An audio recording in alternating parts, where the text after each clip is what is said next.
Sears. A few years ago, 2011, Ed Lampert, the chairman of Sears, who took over the company when we put Kmart and Sears together, said he was going to move the headquarters out of Illinois. Now, I want to be clear. He didn't say where he was going to move it. He just threatened to move it.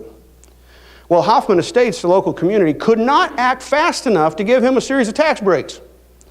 The state of Illinois could not act fast enough to give him a series of tax breaks. By 2011, one thing was clear. The Sears business model was dead. We had discounters like Target and Walmart who were hashing it out for the balance of what was really going to be the brick and mortar trade. The high-end stores like Macy's were already getting into a whole lot of trouble. They didn't look like they were going to make it much further. These guys, they had nothing.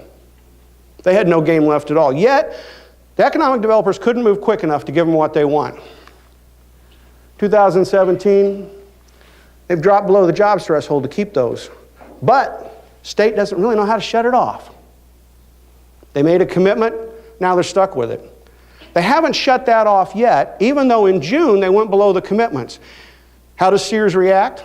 If you saw this morning's newspaper, they said they're going to lay off 220 more people in Hoffman Estates. What happened was the community moved to protect a series of jobs in a company that's going bankrupt. Had they not done that, one of two things would have happened. Either a greater fool would have stepped up and put up the money so that Sears could move. But I doubt that, and I doubt Sears had the money to move even if they'd been promised, because they were in such deep financial trouble. So a little economic analysis might have said, this is a bluff, and we should call their bluff. But now they're stuck with it. They're stuck with it.